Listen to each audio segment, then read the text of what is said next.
In 2021, one of the world's most powerful tech companies made a shocking move.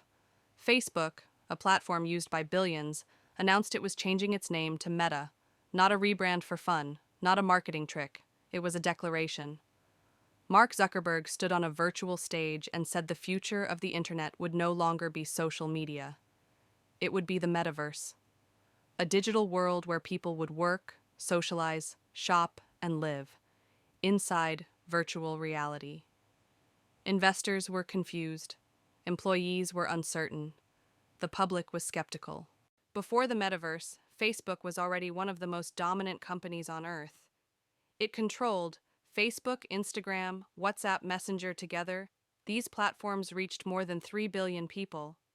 Facebook wasn't just a social network, it was an attention empire. Advertising revenues were massive, growth was strong, profit margins were extraordinary, but beneath the surface, cracks were forming. Governments were watching, regulators were tightening, public trust was collapsing. Scandals like Cambridge Analytica damaged Facebook's reputation. People began questioning privacy, data usage, and manipulation. Zuckerberg saw something dangerous. Facebook was still growing, but its future freedom was shrinking. Social media was becoming regulated. Advertising was becoming restricted. Apple's privacy changes hurt Meta's ad targeting badly. For the first time, Facebook's core business looked vulnerable. And Zuckerberg hates vulnerability. Mark Zuckerberg had seen this story before. He watched Microsoft miss mobile. He watched Yahoo miss search. He watched Nokia miss smartphones. He believed one thing deeply.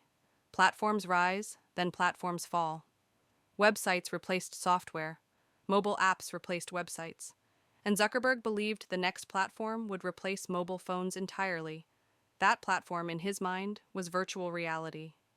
If Meta didn't build the next platform, someone else would, and Facebook would become irrelevant. So instead of defending social media, Zuckerberg decided to escape it. The idea of the metaverse wasn't random. Gaming already showed people were willing to live digitally. Fortnite, Roblox, Minecraft. People spent money on virtual items. They built identities online. They formed real communities. Virtual reality hardware was improving. Computing power was rising.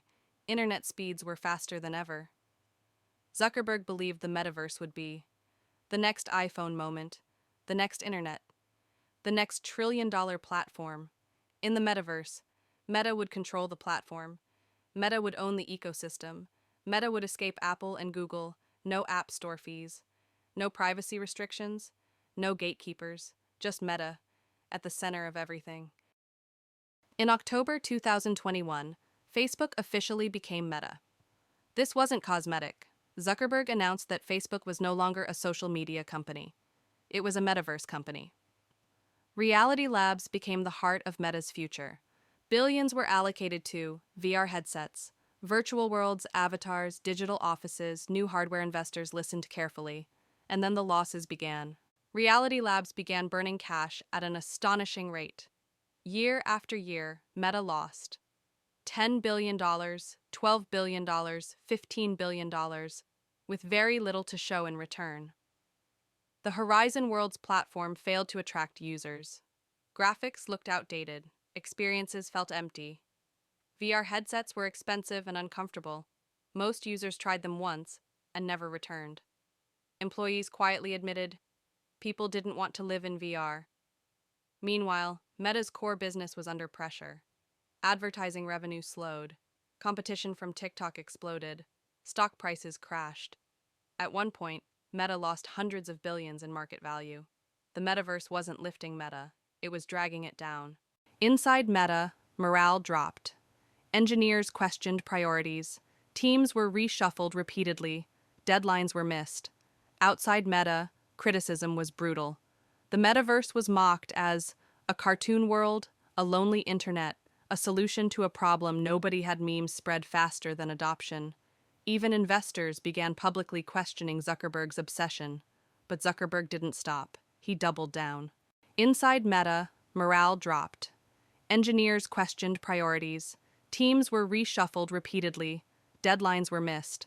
Outside Meta, criticism was brutal. The metaverse was mocked as a cartoon world, a lonely internet, a solution to a problem nobody had. Memes spread faster than adoption. Even investors began publicly questioning Zuckerberg's obsession. But Zuckerberg didn't stop. He doubled down. The metaverse failed for one simple reason. It ignored human behavior. People don't want heavy headsets. Digital isolation forced virtual meetings. Technology must fit human habits, not fight them. Smartphones succeeded because they were simple, portable, useful, immediately. The metaverse demanded effort before reward, and most people weren't willing to give it. Meta assumed that, if technology exists, people will adapt. History shows the opposite. People adopt what feels natural. The metaverse felt forced. It tried to replace reality instead of enhancing it, and that made it fragile. Not completely. VR will still exist, AR may still grow, virtual spaces will still evolve, but the dream of a fully immersive, mass-adopted metaverse? That dream is postponed, if not broken. Even Meta has quietly shifted focus. AI is now the priority. Spending has been reduced. Language around the metaverse has softened. Without admitting failure, Meta has moved on. So, was the metaverse a bold vision, or the biggest tech mistake of the decade? The answer is both. Zuckerberg saw the future, but he tried to force it, and the future doesn't move on command.